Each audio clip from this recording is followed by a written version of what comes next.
Perincheri Neethu's Montessori Kinder ഗാർഡനിൽ Christmas ആഘോഷം നടന്നു. പ്രധാന അധ്യാപിക നീതുവിന്റെ നേതൃത്വത്തിലാണ് ക്രിസ്തുമസ് ആഘോഷിച്ചത്. അധ്യാപിക സഹലയുടെ നേതൃത്വത്തിൽ ക്രിസ്മസ് പാപ്പയുടെ വേഷമണിഞ്ഞാണ് വിദ്യാർത്ഥികൾ ആഘോഷത്തിൽ പങ്കെടുത്തത്. അധ്യാപിക ഷാരിയുടെ നേതൃത്വത്തിൽ കുട്ടികൾ ക്രിസ്മസ് കരോൾ ഗാനങ്ങൾ ആലപിച്ചു.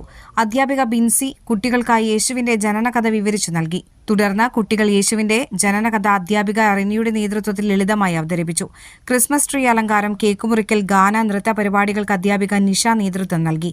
മാതാപിതാക്കളുടെ സഹകരണത്തോടെ സമൂഹ വിരുന്നും ഒരുക്കിയിരുന്നു. വീടുകളിൽ തയ്യാറാക്കിയ ഭക്ഷണങ്ങൾ ക്രിസ്മസ് ആഘോഷത്തിനിടെ പങ്കുവച്ചത് ശ്രദ്ധേയമായി. അധ്യാപികയായ അഞ്ജു കൈകൊണ്ട് നിർമ്മിച്ച ക്രിസ്മസ് കാർഡ് പ്രധാനാധ്യാപിക നീതുവിന് കൈമാറി. അധ്യാപകർ ക്രിസ്മസിന്റെ മൂല്യങ്ങളെ കുട്ടികളെ പരിചയപ്പെടുത്തി. മനം നിറയ്ക്കുന്ന അനുഭവമാണ് ക്രിസ്മസ് ആഘോഷം കുട്ടികൾക്കും മാതാപിതാക്കൾക്കും അധ്യാപകർക്കും സമ്മാനിച്ചത്.